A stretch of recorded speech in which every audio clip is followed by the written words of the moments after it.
տոմսերի գները, որոնք իրենց հերթին կապված են մեր օդակայանի ծառայությունների գների հետ նաև ստեղ դեր չեն խաղում եւ այդ ուղղությամբ մենք նայել ենք,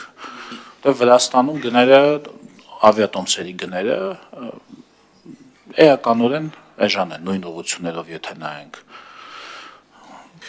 Միանշանակ օդանավականի ծախսերը իրանց ուղիղ ազդեցությունն են տոմսի ինքնարժեքի վրա, բայց այս մասով մենք ինչ ունենք, մենք այս մասով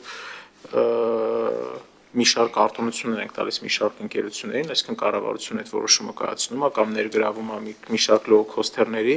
ու այդ տուրիստական հոսքերի մասին որ խոսում ենք, գործընկերը գնաց, ես մի նկատառում էլ ուզում անել, երբ որ խոսում ենք վիզայի ազատականացման process-ի մասին, բայց եկեք նաև արձանագրենք, որ ներկայումս շատ բավականին դյուրին է եւ հեշտ է ԻՄ վիզա ստանալը, քանց այն եղել է։ Դա փաստում է երևի այն, որ այդպես մեծ հոսք ունենք տուրիստական Եվրոմիության երկրներ էս փուլում։ Մենք ունենք այդ հոսքը։ Այսպես ձևակերպենք, ոչ թե դյունի եւ հեշտ է, այլ ավելի շատ թվով մարդիկ են ստանում, որոնցից յուրաքանչյուրի համար փաստ չի, որ ավելի դյունին եւ ավելի հեշտ է, քան նախկինում էր։ Այդի նկատի ունեմ Մարդկանց հոսքն է շատացել, որոնցից յուրաքանչյուրի համար վիզա ստանալը ավելի բարդացել է, բայց եւ այնպես ավելի շատ թվով մարդիկ են վիզա ստանում։ Դա կարողությունների մասին է։ Հա,